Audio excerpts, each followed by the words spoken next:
प्रिय आणि कर्तव्यगार मुख्यमंत्री माननीय देवेंद्रजी फडणवीस, महाराष्ट्राचे तडफदार उपमुख्यमंत्री एकनाथजी शिंदे, ज्यांच्या सहीने आज कोल्हापूरच्या सर्किट बेंचची स्थापना झाली, ते मुंबई उच्च न्यायालयाचे मुख्य न्यायाधीश आलोक आराध्यजी, मंचकावर उपस्थित पालकमंत्री श्री प्रकाश आंबेडकरजी, त्याचप्रमाणे समोर उपस्थित मंत्रिमंडळातली सर्व सन्माननीय सदस्य, औरंगाबाद खंडपीठाचे प्रशासकीय न्यायमूर्ती श्री मनीष पितळे, गोवा खंडपीठाच्या प्रशासकीय न्यायमूर्ती भारती डांगरे, नागपूर खंडपीठाचे प्रशासकीय न्यायमूर्ती अनिल किलोर, या कोल्हापूर सर्किट बेंच म्हणजे खंडपीठ होणार आहे, त्यामुळे खंडपीठ येते तोंडामध्ये. पहिले प्रशासकीय न्यायमूर्ती माननीय मकरंद कर्णिक, त्यांच्यासोबत या 6 जिल्ह्यातील नागरिकांना न्याय देण्याचं कार्य करण्याची ज्यांना संधी मिळणार आहे, त्या सन्माननीय न्यायमूर्ती शर्मिला देशमुख, शिवकुमारजी डिगे, संतोष चपळगावकर, इथले कोल्हापूरचे गार्डियन जजेस श्याम चांडक आणि गौतम अंकड, मुंबई उच्च न्यायालयाचे माजी मुख्य न्यायमूर्ती मोहित शाह, मेघालयचे माजी मुख्य न्यायमूर्ती रणजित मोरे, त्याचप्रमाणे आमचे सहकारी सुनील शुक्रे, तानाजी नलावडे, PR बोरकर साहेब, बोरा साहेब, सुरेंद्र तावडे, कोल्हापूर जिल्ह्याच्या प्रमुख जिल्हा व सत्र न्यायाधीश कविता अग्रवाल, त्याचप्रमाणे मोठ्या संख्येने उपस्थित सर्व जनप्रतिनिधी, डिस्ट्रिक्ट बारचे कोल्हापूर जिल्हा बारचे अध्यक्ष श्री विजयराव पाटील, महाअधिवक्ता doctor Virendra Saraf, assistant solicitor general of India Shri Anil Singhji, Maharashtra bar council, Maharashtra आणि गोवा बार काउन्सिलचे अध्यक्ष अमोल सावंत, त्याचप्रमाणे मंचावर उपस्थित सर्व सन्माननीय बार काउन्सिलचे मेंबर्स, बार काउन्सिल ऑफ इंडियाचे अध्यक्ष श्री आशिष देशमुख, विविध जिल्हा वकील संघांचे सर्व अध्यक्ष व पदाधिकारी, शासनाचे सर्व अधिकारी, रजिस्ट्रीचे सर्व पदाधिकारी, माझ्या सुप्रीम कोर्टातून माझ्यासोबत आलेले माझे सहकारी, त्याचप्रमाणे फक्त कोल्हापूर, सांगली, सातारा, सोलापूर, सिंधुदुर्ग आणि रत्नागिरीच नव्हे, तर पूर्ण महाराष्ट्रातून ज्या मोठ्या संख्येने वकील ज्या बंधू भगिनी आलेले आहेत, ते सर्व वकील बंधू आणि भगिनी,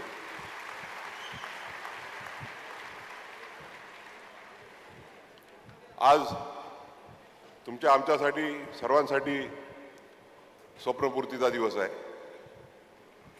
40-45 वर्षापूर्वी इथल्या वकिलांनी, इथल्या नागरिकांनी जे स्वप्न पाहिलं, ज्या स्वप्नामध्ये 15 वर्षापूर्वी मी सहभागी झालो. माननीय देवेंद्रजी 2014 मुख्यमंत्री झाल्यावर ते या स्वप्नामध्ये सहभागी झाले. त्या स्वप्नाच्या स्वप्नपूर्तीचा हा दिवस आहे. मी 24 मे 2019 रोजी या भारताच्या सर्वोच्च न्यायालयाचा न्यायमूर्ती म्हणून शपथ घेतली आणि त्यानंतर मी देशभरात तर फिरलोच, पण महाराष्ट्रामधल्या जवळपास सर्व जिल्ह्यांमध्ये फिरलो. 2022 सिंधुदुर्गला संग्राम देसाईंनी जी मागणी केली, त्या मागणीला जाहीर पाठिंबा दिल्यानंतर आणि अनेक व्यासपीठांवरती बोलल्यानंतर मला आमचे विवेक घाडगे पाटील आहेत किंवा संग्राम देसाई आहेत ते आग्रह करायचे की कोल्हापूरला आपण एक कार्यक्रमाकरता या.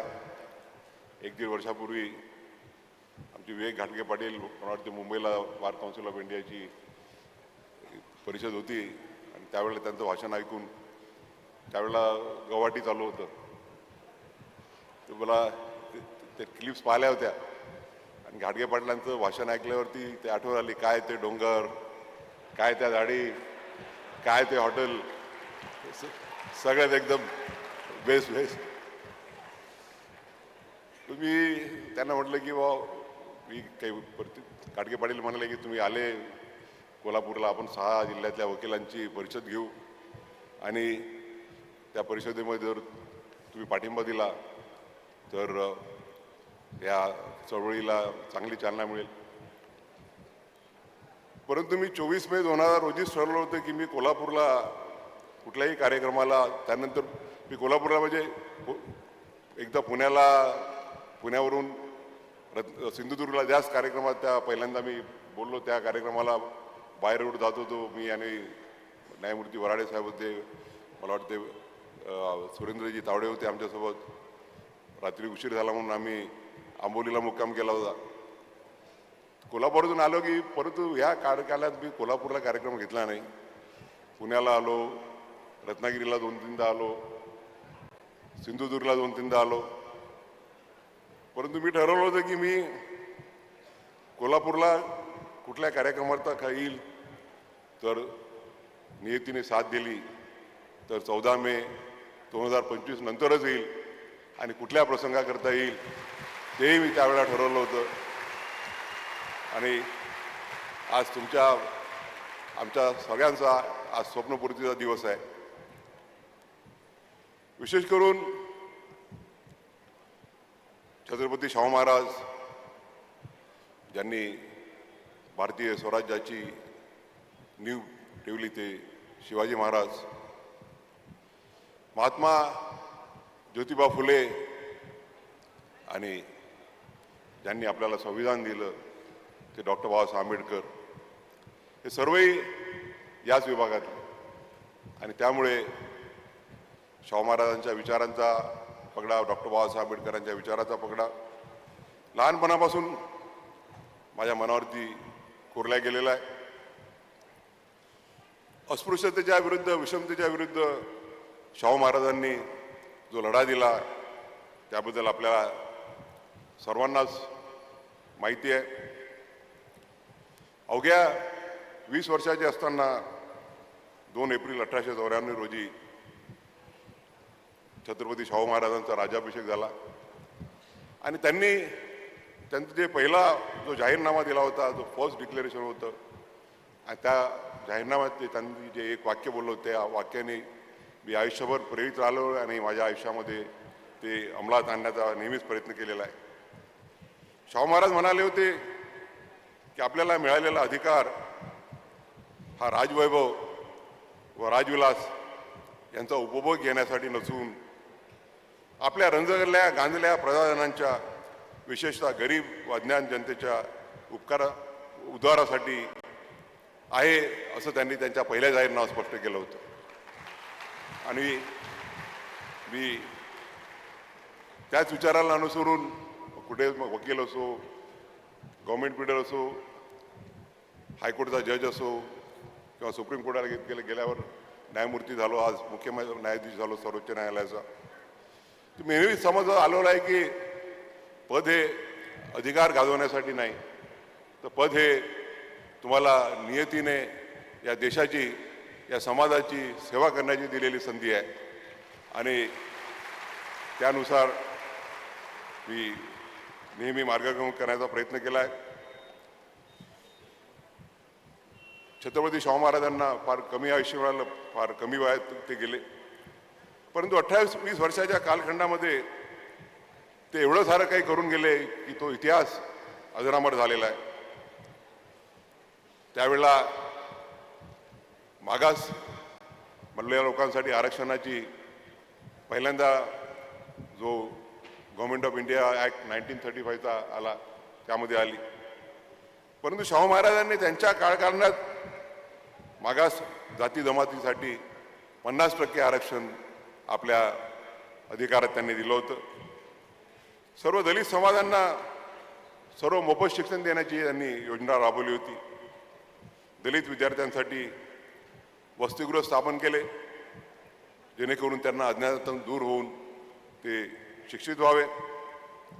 एवढंच नव्हे तर जातीभेद दूर करण्यासाठी शाहू महाराजांनी एका दलिताला हॉटेल उघडण्याची त्याला प्रोत्साहन दिलं. आणि एवढंच नव्हे तर प्रोत्साहन देऊन ते त्या हॉटेलमध्ये स्वतः चहा पिण्याकरता गेले. आणि आपण विचार करू शकतो की 200 वर्षाचा अगोदरचा कालखंड, विद्वांना अतिशय अमानुषी अशी मागणूक मिळायची.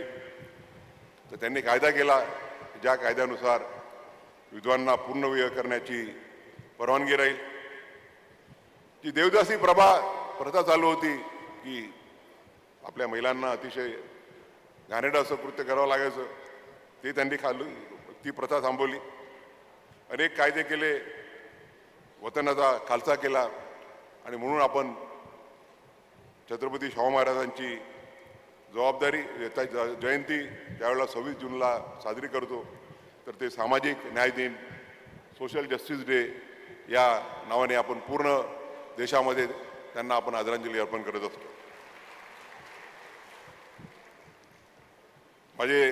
आमच्या ज्युडिशरीचे डिस्ट्रिक्ट जज समरेंद्र निंबाळकर आज ते माझ्यासोबत सुप्रीम कोर्टात काम करत आहेत.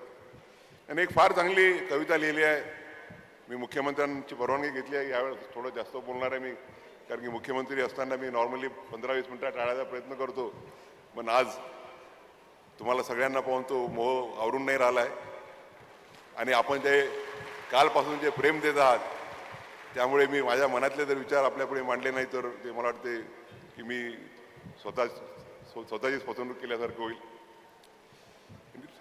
समरेंद्र निंबाळकरांनी म्हटलं आहे की शाहू महाराजांचा वारसा सांगणं म्हणजे समतेचा कैवार घेणं, संधीची समानता मानणं, लोकशाहीचे आढळत्व, माणसाला माणूस म्हणून सन्मानाने जगू देणं. शाहू महाराजांचा वारसा सांगणं म्हणजे शिक्षणाची सक्ती, देवदासी प्रतिबंधी कायदा, घरगुती हिंसाचार मनाई असे कायदे शतकापूर्वी कठोरतेने अंमलात आणणं. शाहू महाराजांचा वारसा सांगणं म्हणजे कलाक्रीडेला प्रोत्साहन, राधानगरी धरणाचे निर्माण, कृषी औद्योगिक समाजाच्या निर्माणाची सतत तहान, जनतेचा लोकराजा होणं. शाहू महाराजांचा वारसा सांगणं म्हणजे पुरोगामी विचार मांडणं, जे बोलतो तेच आचरणं, गोरगरिबाच्या उद्धारासाठी जीवात जीव असे तर पावितो, अखंडपणे जूज मांडणं. मला वाटतं यापेक्षा सुंदर शब्दात आपल्या भावना व्यक्त करणं कठीण जाईल. बाबासाहेब आंबेडकर जे घडले, त्यांच्या घडणचडणीमध्ये सुद्धा शाहू महाराजांचा मोठा कॉन्ट्रीब्युशन राहिलेला आहे. बाबासाहेबांना ज्यावेळेला लंडन स्कूल ऑफ इकॉनॉमिक्समध्ये PhD करण्याकरता आर्थिक अडचणींना जावं लागलं आणि अर्धवट ते त्यांचं शिक्षण सोडून आले, त्यावेळेला शाहू महाराजांनी त्यांना स्कॉलरशिप देऊन परत त्यांना लंडनला पाठवलं. आणि बाबासाहेब आपली जो प्रॉब्लेम ऑफ द रुपी ज्या ग्रंथावरती आधारित आपली अर्थव्यवस्था आहे, तो ग्रंथ त्यांनी पूर्ण केला. देवेंद्रजींच्या पहिल्या टर्ममध्ये त्यांनी बाबासाहेब ज्या घरात राहत होते, त्या घराचं लंडनमध्ये बाबासाहेब आंबेडकरांच्या स्मारकात रूपांतर केलेलं आहे. आणि मला आनंद आहे की मी तिथे 2-3 वेळा जाऊन आलो.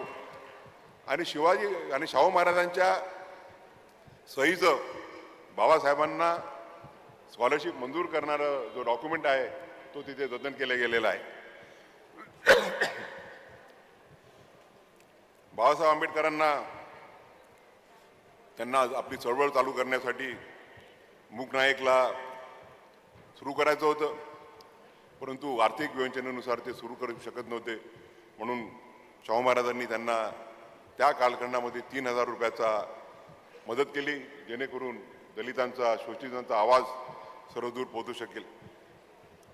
एवढंच नव्हे तर बाबासाहेब आंबेडकरांनी जी बहिष्कृत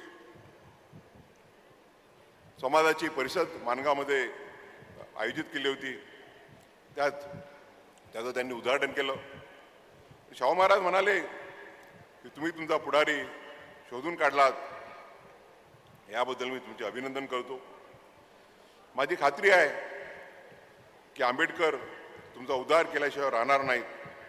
एवढेच नव्हे तर एक दिवस असा येईल की ते हिंदुस्थानचे पुढारी होतील. किती द्रष्टे होते शाहू महाराज की त्यांनी बाबासाहेबांचे गुण ओळखून बाबासाहेबांबद्दल बाकीच जे केलं होतं ते खरं ठरलं. आणि मला आनंद आहे की ज्या शाहू महाराजांना, बाबासाहेब आंबेडकरांना आपण सर्वजण दैवत मानतो, ज्यांच्या विचारावर ती कार्य करण्याची मी प्रयत्न करतो, त्या शाहू महाराजांचे वंशज शाहू छत्रपती, श्रीमंत शाहू छत्रपती यांच्या हस्ते काल माझं विमानतळावरती स्वागत झालं. याकरता माझ्यासाठी यापेक्षा मोठी जास्त अभिमानाची बाब राहू शकणार नाही. मी त्यांना म्हटलं की आपण कशाला आलात, मी आपले आशीर्वाद घेण्यासाठी आलो असतो. मला आनंद आहे की आज या करवीर नगरीमध्ये, खरं म्हणजे आमचा प्लॅन वेगळा होता की काल बाबासाहेब आंबेडकरांचा जो तालुका आहे मंडणगड, तिथल्या कोर्टरूमचं उद्घाटन करायचं आणि आज इथलं करायचं. परंतु उदय सामंत म्हणाले की तिथे पाऊस खूप येतो आहे आणि पूर्ण कोल्हापूर भागातल्या, पूर्ण कोकणातल्या लोकांची इच्छा आहे की आम्ही त्या कार्यक्रमाला हजर राहिलं पाहिजे. तुम्ही माझा 11-12ला व्हिएटनामला जाणार होतो, तो कॅन्सल करून त्यांना म्हटलं की व्हिएटनामला जाण्यापेक्षा बाबासाहेब आंबेडकरांच्या मंडणगडचं कोर्टचं उद्घाटन करणं हे माझ्यासाठी कधी जास्त महत्त्वाचं आहे.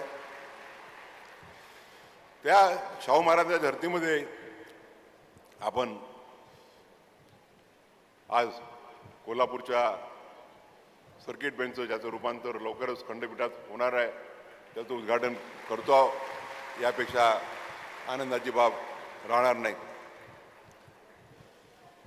याला आज या प्रसंगी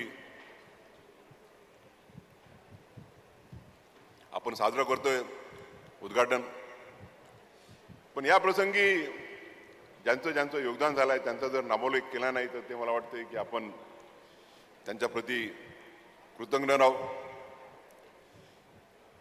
काल आम्ही आलो विमानतळावरती, सगळीकडे होर्डिंग लागले होते मोठमोठे, मुख्यमंत्र्यांचा, दोन्ही उपमुख्यमंत्र्यांचा, त्यानंतर चंद्रकांत दादांचा, मुश्रीफ साहेबांचा, प्रकाशजींचा, सगळ्यांचे मोठमोठे फोटो लागले होते.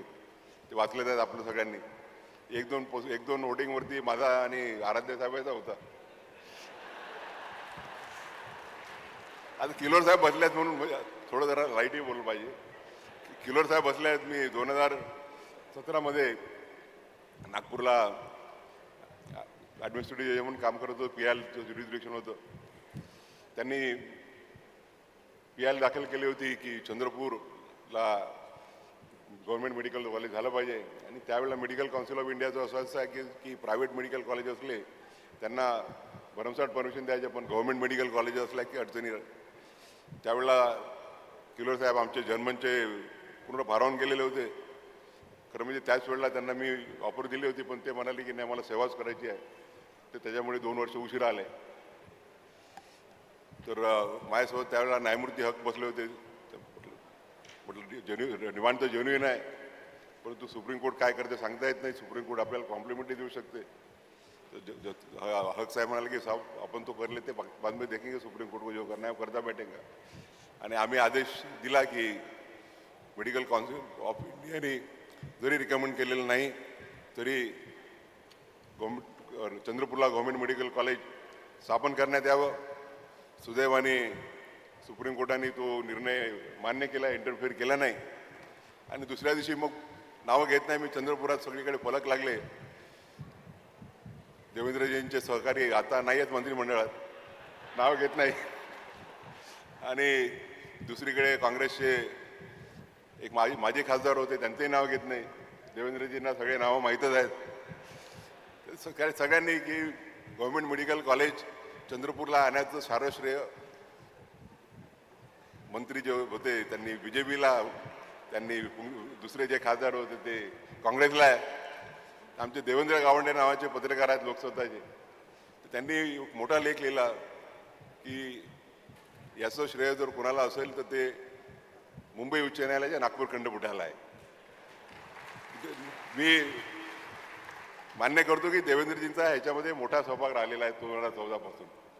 आणि लाईटली थोडं जरा वातावरण लाईट करावं लागतं.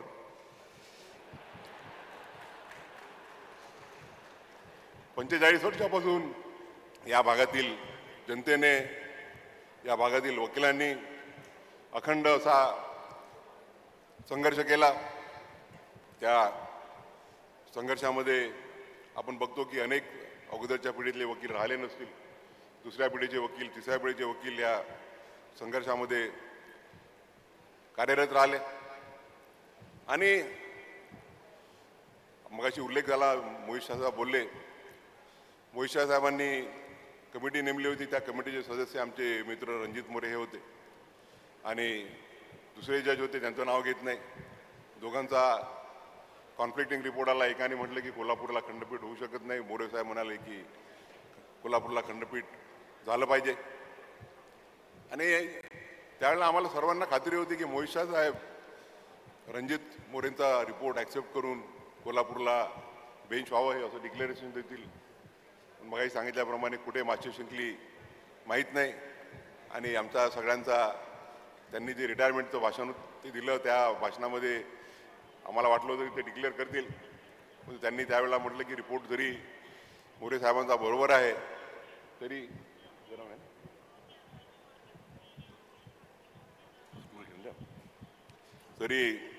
काही कारणामुळे ते डिक्लेरेशन देऊ शकत नाही. आज योगायोग आहे की 11 वर्षाच्या कालखंडानंतर आज तो दिवस आलेला आहे.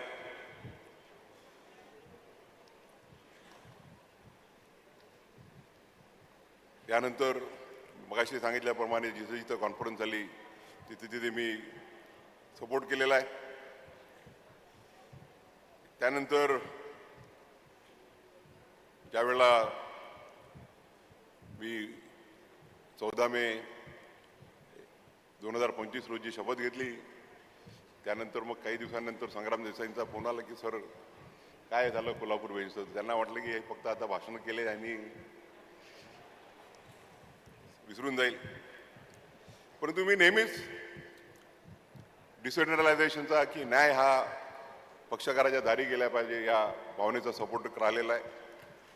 मग ज्यावेळेला मी अहमदनगर, आता अहिल्यानगर आहे, त्यावेळेला तिथे गार्डियन जज होतो, त्यावेळेला नेवासा, श्रीगोंदा आणि राहता या 3 ठिकाणी डिस्ट्रिक्ट जज कोर्ट निर्माण केले. नागपूरला गेल्यानंतर हिंगणघाट आणि जो अतिशय दुर्गम असा भाग होता अहेरी तालुका, ज्याला मुख्यमंत्री माननीय देवेंद्र माझ्यासोबत येणार होते उद्घाटनाला, प्रकृती असल्यामुळे ते येऊ शकले नाही, इथे केले. आणि आता मागच्याच 15-20 दिवसापूर्वी मी आणि किल्लोर साहेबांनी माझा जो मूळ दर्यापूर तालुका आहे तिथेही डिस्ट्रिक्ट कोर्टाचं उद्घाटन केलं. बऱ्याचशा गोष्टी अशा आहेत की देवेंद्रजींनी सांगितलं की सगळ्यांना सांगितलं की तुम्ही काही डिक्लेरेशन करू नका, प्रसिद्धी करू नका, कारण की जास्त प्रसिद्धी गेली. तर त्यामुळे मी संग्रामजींना काही जास्त सांगत नव्हतो, पण मी म्हटलं होतं की चालू आहेत, प्रयत्न चालू आहेत. आणि आराध्य साहेब ज्यावेळेला जानेवारीमध्ये आले त्यावेळेला मी चीफ जस्टिस व्हायचा होतो. थोडे दिवस ते रुळावर, त्यांना म्हटलं की हे काम तुम्हाला करावं लागणार आहे ऑगस्टच्या आतमध्ये. पहिल्यांदा त्यांनी थोडं फोनही चालू होतं. मग त्यांनी कमिटी अपॉइंट केली चांदूरकर साहेबांची आणि रेवती डेरे मोरेंची, आणि त्या कमिटीने पॉझिटिव्ह रिपोर्ट दिला आणि त्याला चालना सुरू झाली. 28 जूनला माननीय मुख्यमंत्रीजी, त्याचप्रमाणे आराध्य साहेब आणि मी, आम्ही तिघंजण नागपूरला एका कार्यक्रमाकरता सोबत होतो. आणि त्यावेळेला आमची बैठक झाली.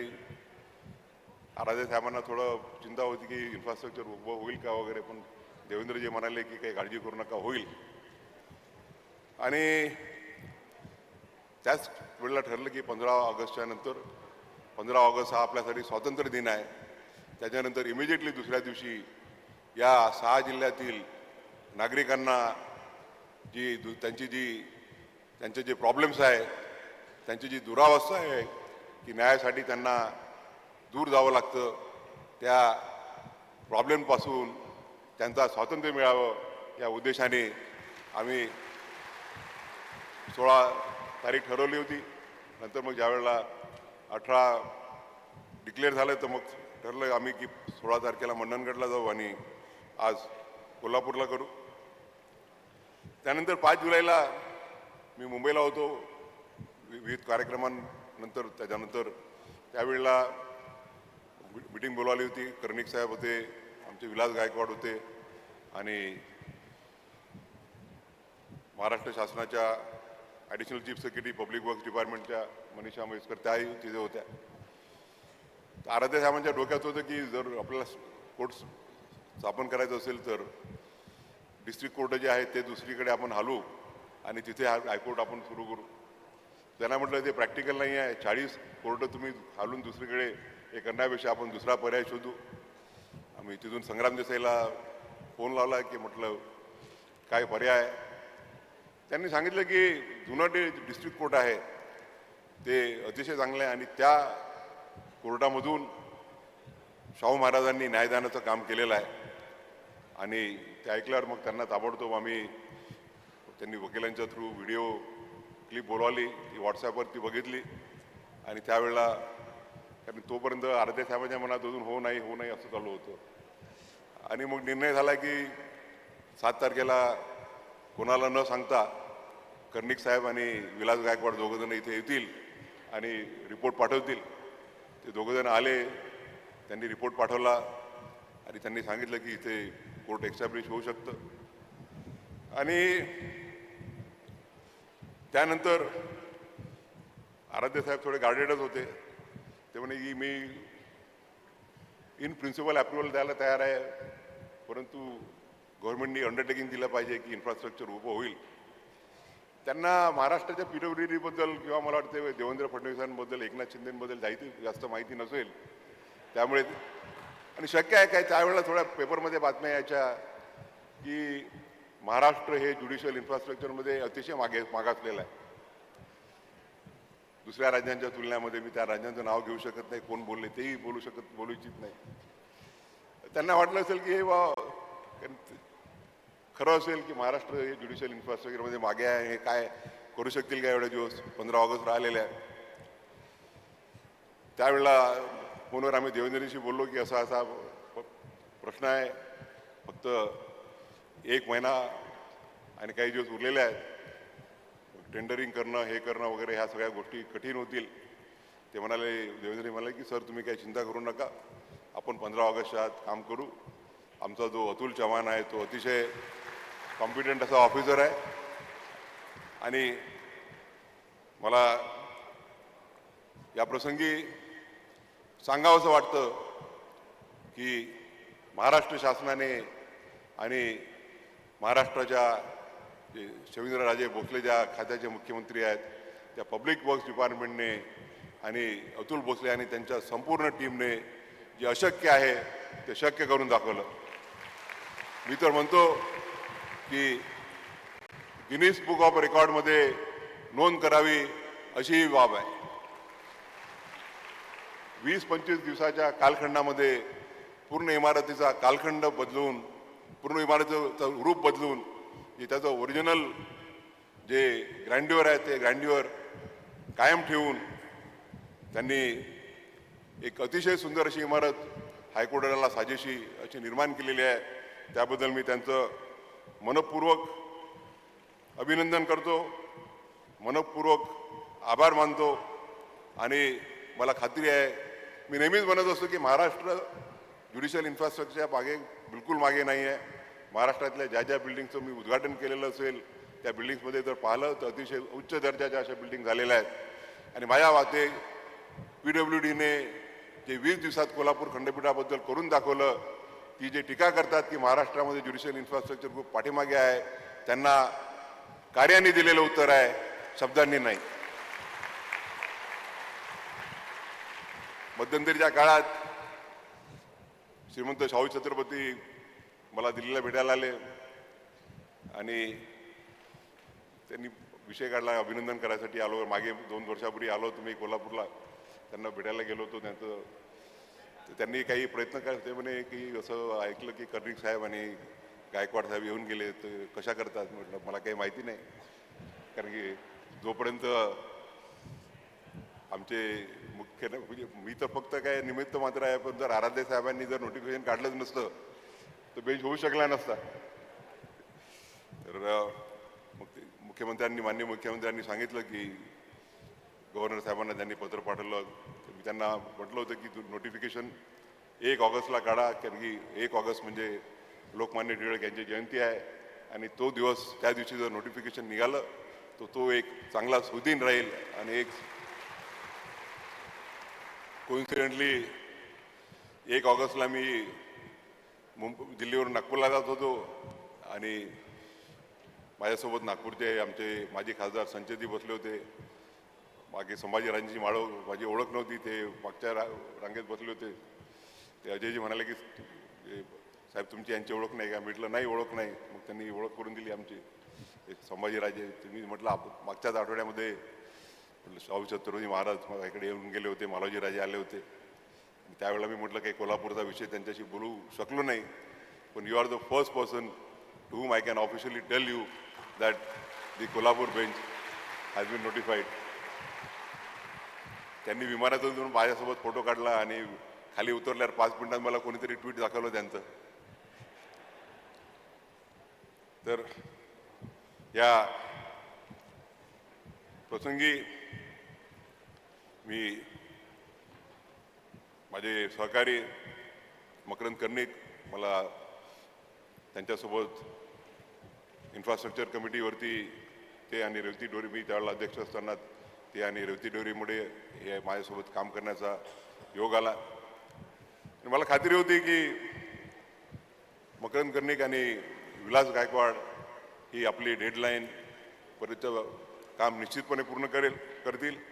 आणि मी खरोखर मकरंद कर्णिक, विलास गायकवाड आणि बाकी सर्वांचं या प्रसंगी जाहीर कौतुक करू इच्छितो, जाहीर आभार मानू इच्छितो की त्यांच्या प्रयत्नांमुळेच आज हे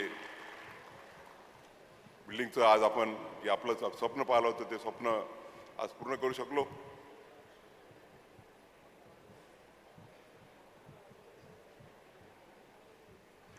थोडा घसा खराब आहे. या प्रसंगी ज्यांचं विशेष योगदान झालं त्यांचा नामोल्लेख करणं सुद्धा मी माझं कर्तव्य समजतो. Shri Hemant Bhosale, registrar judicial Mumbai, Shri Phulkundwar, divisional commissioner Pune, आता ज्यांनी जागेची घोषणा केली ते आमचे तरुण जिल्हाधिकारी अमोल एंडगे, श्रीमती के मंजुलक्ष्मी. अतिशय सुंदर असं अँटिक जे कारंजा आहे ते त्यांनी हायकोर्टापासून 1 मिनिटाच्या अंतरावर असलेलं काल रात्री आम्ही बघितलं. रंगीन कारंज फार सुंदर केलेलं आहे. अतुल चव्हाणांबद्दल तर आताच बोललो. अतुल चव्हाण आणि त्यांची टीम जर नसती तर हे काम झालं नसतं. मध्यंतरीच्या त्या काळात त्यांची बदली झाली औरंगाबादला आणि कर्णिक साहेबांना आणि विलास गायकवाडला चिंता झाली की काय करायचं. त्यांनी प्रयत्न केले खालच्या स्तरावर, कुठल्या स्तरावर नाव घेत नाही मी, पण त्यांनी लाल कंदील दाखवला. मुख्यमंत्र्यांच्या जवळचेच आहेत. संध्याकाळी कोर्ट संपल्यावरती मी मुख्यमंत्र्यांना फोन केला. ते म्हणाले की बिलकुल उद्घाटन झाल्यानंतर 2 दिवसापर्यंत अतुल तिथेच राहील आणि 20पर्यंत त्याला बिलकुल हलवणार नाही. मी मुख्यमंत्र्यांचे आभार मानतो. तुषार बुरुड, अधीक्षक अभियंता, त्याचप्रमाणे रोहित तोंडले, कार्यकारी अभियंता, श्रीमती कट्टी, इलेक्ट्रिकल विभागाच्या कार्यकारी अभियंता, नंतर ज्यांनी ग्राउंड वर्क केलं ते महेश कांदर, उपअभियंता, कंत्राटदार ज्यांनी अतिशय सुंदर अशी इमारत उभी केली. कोणी म्हणू शकणार नाही की ही जुनी इमारत आहे, बाहेरून दगडी इमारत आहे, म्हणून आतून जे इन्फ्रास्ट्रक्चर आहे ते पूर्ण मॉडर्न आहे. त्या सगळ्यांचं मी अभिनंदन करू इच्छितो. मग सांगितल्याप्रमाणे आमचे पालकमंत्री आपले प्रकाशजी, त्यांचा मला फोन आला एक दिवस की डेलिगेशन घेऊन यायचं आहे म्हटलं कशासाठी? तर म्हणजे कोल्हापूरच्या खंडपीठासाठी. म्हटलं डेलिगेशन वगैरे कशाला घेऊन येतं तुम्ही? म्हटलं तिथेच मुख्यमंत्र्यांना भेटा, कारण बाकी काही सांगता येत नव्हतं 1 ऑगस्टपर्यंत. मध्यंतरी थोडे आमच्या मुख्य न्यायमूर्तींना अडचण आली, कारण की मी अगोदरपासून त्यांना सांगून ठेवलं होतं की या खंडपीठाचं, मी खंडपीठच म्हणणार आहे आता, मी सर्किट बेंचवरनं बंद करतो. या खंडपीठाचे पहिले ॲडमिनिस्ट्रेटिव्ह जज मकरंद कर्णिक राहतील. ते म्हणाले की सर मला अडचण आहे की त्यांच्यापेक्षा सिनियर जजेस मागे लागलेले आहेत की आम्हाला तिथे पहिल्यांदा ॲडमिनिस्ट्रेटिव्ह जज म्हणून जायचं आहे. ते म्हटलं मेहनत त्यांनी केली 15 दिवसापासून, ते दिवस रात्र 20 दिवसापासून महिन्याभरून राहत आहे, आणि त्यामुळे तुम्हाला CJIचा शब्द पाळायचा आहे की अजून कोणाचा ते तुम्ही ठरवा. आणि मला वाटते काही कारणास्तव त्यांनी माझ्या शब्दाला मान दिला. ज्यांची नाराजी झाली त्यांना मी सांगू इच्छितो की त्यांनी मुख्य न्यायाधीशांपुरती नाराजी ठेवू नये. ती नाराजी त्यांनी माझ्याकडे ट्रान्सफर करावी, कारण की त्यात त्यांचा काही हात नाही. म्हणजे CJIला नाही म्हणणं कुठल्याही चीफ जस्टिसला थोडं कठीण असतं. आज या शाहू महाराजांनी ज्या इमारतीत न्यायदानाचं काम केलं, त्या इमारतीमध्ये पहिल्यांदा मकरंद कर्णिकांसोबत आमच्या भगिनी शर्मिला देशमुख, शिवकुमार दिघे आणि संतोष चपळगावकर या चौघांना कार्य करण्याची संधी मिळते आहे. त्यांचे मी या प्रसंगी अभिनंदन करू इच्छितो. शाहू महाराजांच्या विचारांना, डॉक्टर बाबासाहेब आंबेडकरांच्या विचारांना प्रमाण मानून ते या इमारतीमधून न्यायदानाचं कार्य करतील याची मला खात्री आहे. मी कोल्हापूर खंडपीठाच्या मागणीचा ज्या वेळेला पाठिंबा दिला त्यावेळेला माझ्या डोक्यात वकील नव्हते. मी नेहमीच म्हणत असतो की ऑल द इन्स्टिट्यूशन्स, मग ते मुख्यमंत्र्यांचं एक्झिक्युटिव्ह असो की लेजिस्लेचर असो की आम्ही ज्युडिशरी असो, we all exist for the citizens of the country.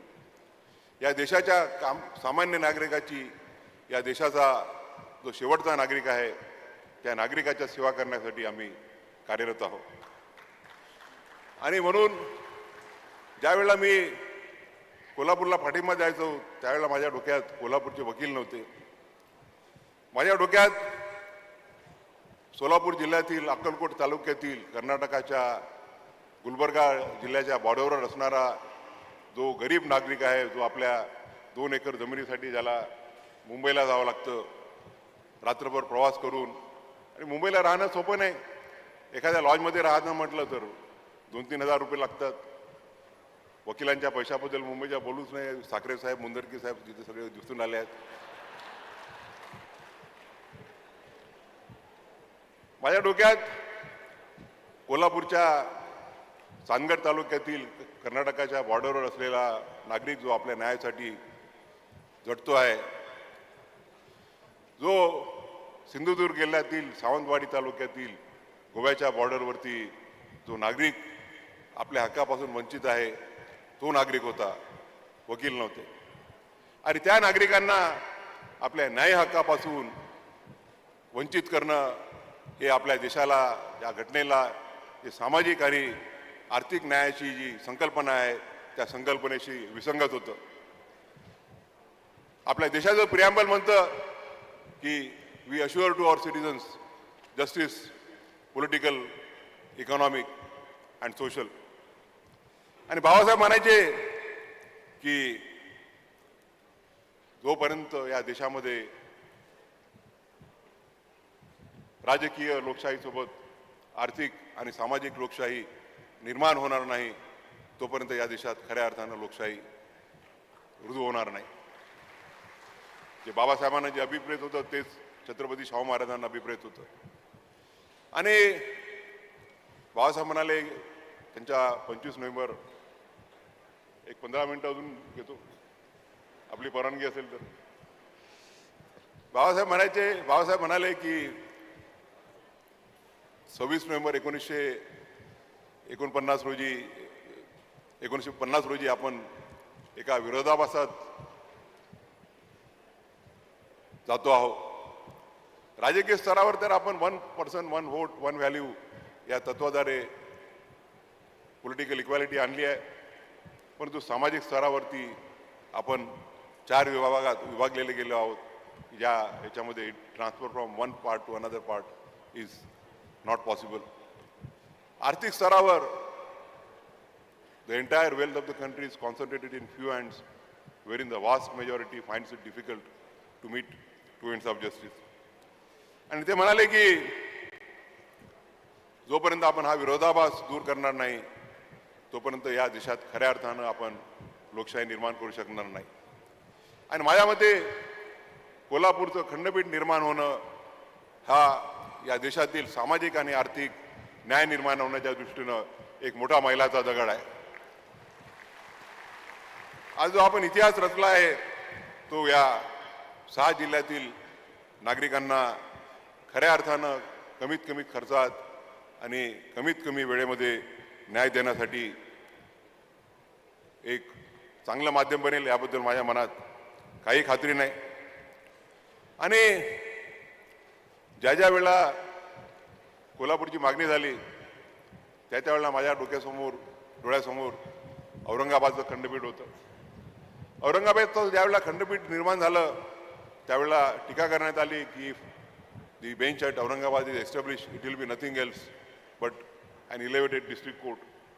आणि आज औरंगाबादने सिद्ध करून दाखवलं आहे गेल्या 40 वर्षाच्या प्रवासामध्ये की ते नुसतंच मुंबई उच्च न्यायालयाच्या वकिलांच्या सोबत बरोबर नाहीत तर at times they are better.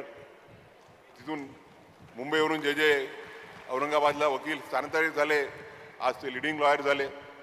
आणि त्या खंडपीठाने 4 मुख्य न्यायाधीश, 1 सर्वोच्च न्यायालयाचा न्यायाधीश आणि डझनाने हायकोर्ट जजेस दिलेले आहेत। आणि मला खात्री आहे की आज पक्षकारांसाठी तर आपण प्लॅटफॉर्म निर्माण करतच आहोत, परंतु या 6 जिल्ह्यातील वकिलांसाठी एक मोठी संधी आपण निर्माण केलेली आहे। मला या प्रसंगी वेस्टर्न इंडिया ॲडव्होकेट असोसिएशन ज्याचा मी मेंबर आहे त्याचा प्रामुख्याने उल्लेख करावा लागेल। जेव्हा जेव्हा हायकोर्टामधून बेंचेस निर्माण होतात की जेव्हा डिस्ट्रिक्ट कोर्ट्समधून तालुका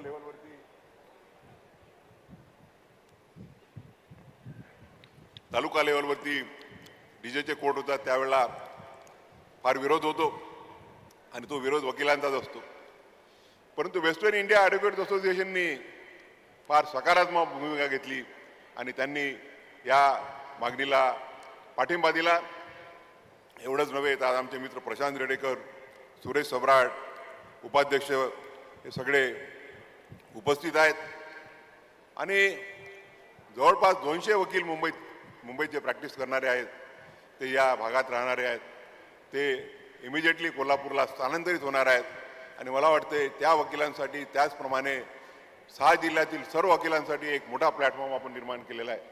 आणि मला खात्री आहे की पुढच्या 10 वर्षाच्या कालखंडात मला आश्चर्य वाटणार नाही की या खंडपीठातून उच्च न्यायालयामध्ये न्यायाधीश निर्माण होतील आणि इथल्या तरुण होतकारी मुलांना निश्चितच संधी मिळेल। आमच्या प्रशांतजींनी फक्त एकच मागणी केली आहे। मी नेहमी मुख्यमंत्र्यांच्या जे मागच्या वेळेला ज्यावेळेला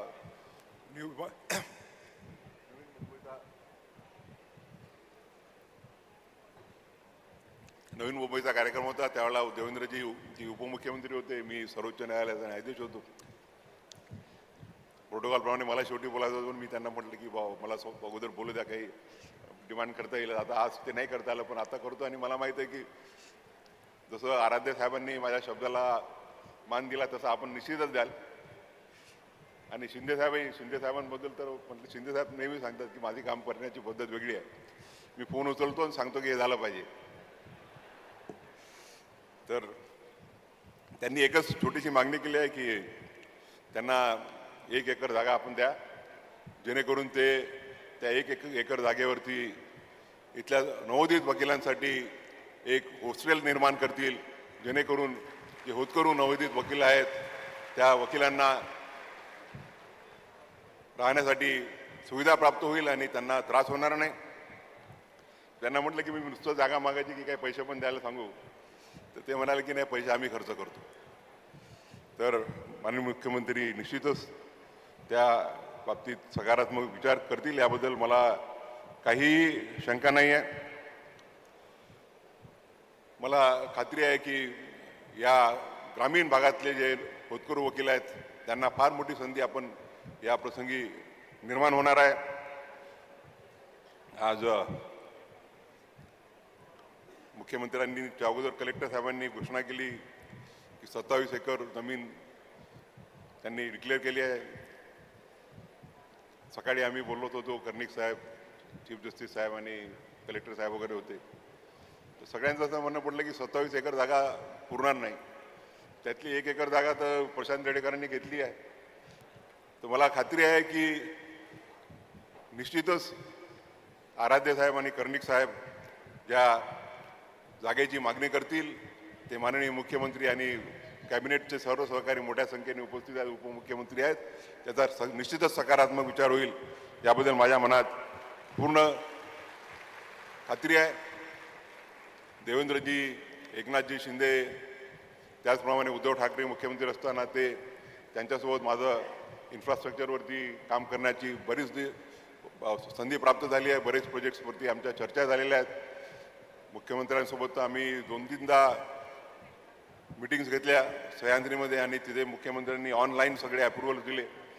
ऑन द स्पॉट, ऑनलाईन नाही, आता ऑनलाईन, ते आता ऑनलाईन पोर्टल चालू होणार आहेत. तर त्याबद्दल माझ्या मनात तिळमात्र शंका नाही की महाराष्ट्र शासन आणि महाराष्ट्र शासनाचं PWD या खंडपीठासाठी सर्व सोयीयुक्तीनं नेसेसरी इन्फ्रास्ट्रक्चर चांगल्या रीतीनं उभं करेल आणि लवकरात लवकर या बिल्डिंगचं ज्यावेळेला गुन्हाकरण होईल त्यावेळेला मी डायसवरती नाही तर खाली आमचे मोहित शाह साहेब वगैरे बसले तर निश्चितच आपण बोलावलं नाही तरी येईल मी.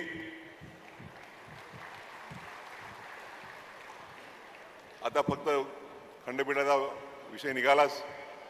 मगाशी मी सांगितलं की चांदूरकर साहेबांना मी पॉझिटिव्ह रिपोर्ट दिला कोल्हापूरला बेंच स्थापना म्हणून.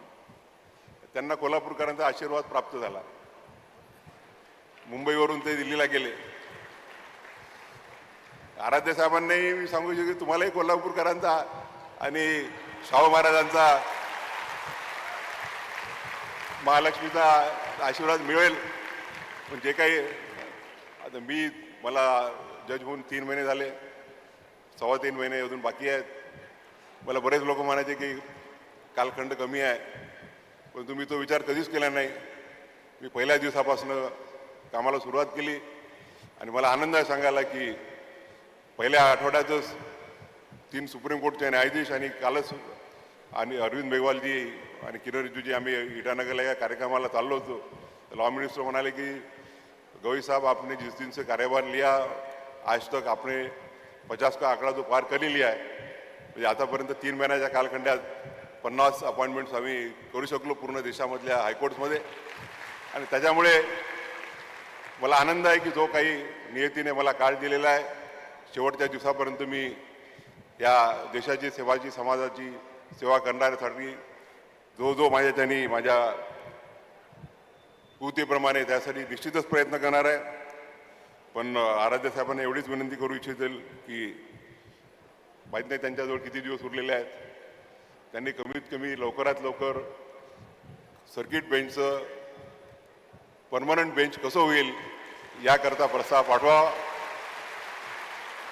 माननीय मुख्यमंत्र्यांकडून त्याला निश्चितच योग्य प्रतिसाद मिळेल. माझ्याजवळ 3.25 महिन्याचा कालखंड आहे, तो मी कमी समजत नाही.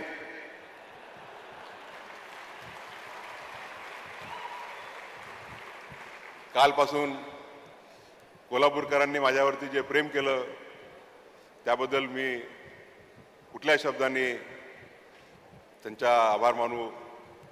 काल एका चौकात आमचे आदरणीय डी.वाय. पाटील आणि माझे वडील अतिशय जवळचे मित्र आहेत. बंटीजी चौकात त्यांच्या सगळ्या कार्यकर्त्यांसोबत उभून फुलांचा वर्षाव करत होते आमच्या कॉन्व्हॉयवरती. सकाळपासून आज मला वाटते जवळपास 6 जिल्ह्यामधील काही नाही तर 1000 वकिलांना मी सकाळपासून दुपारी 2 पर्यंत भेटत होतो. मी आभार मानून त्या आभाराला, आपल्या प्रेमाला आभार मानून त्या आभाराला कमी करू इच्छित नाही. या प्रसंगी मी नेहमीच म्हणत आलेलो आहे की मी आज जो काही ज्या पदावर पोहोचलो ते डॉक्टर बाबासाहेब आंबेडकर आणि त्यांच्या घटनेमुळे पोहोचलो. बाबासाहेबांना घडवण्यामध्ये शाहू महाराजांचा मोठा हात आहे आणि त्या शाहू महाराजांचे आपल्या सर्वांवरती फार मोठे उपकार आहेत.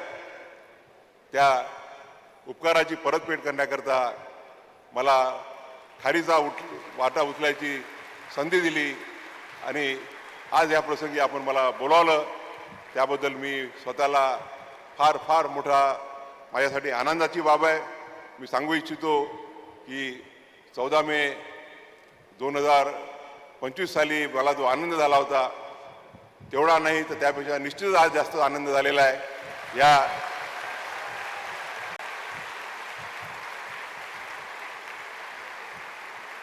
कोल्हापूर खंडपीठामधून या 6 जिल्ह्यातील शेवटच्या माणसाला डॉक्टर बाबासाहेब आंबेडकर, शाहू महाराज यांना अभिप्रेत असलेला सामाजिक आणि आर्थिक न्याय देण्याचं कार्य मकरंद कर्णिक, शर्मिला देशमुख, शिवकुमार दिघे आणि संतोष सबळगाव करतील अशी त्यांना शुभेच्छा देतो.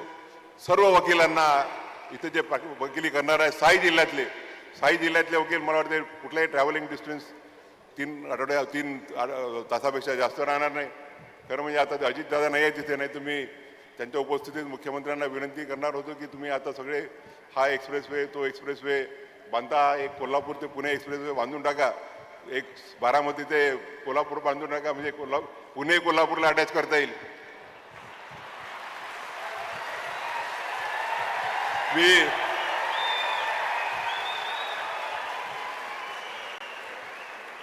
पुण्याचे वकील मला आले होते, ते म्हणाले की तुम्ही आम्हाला पाठिंबा द्या.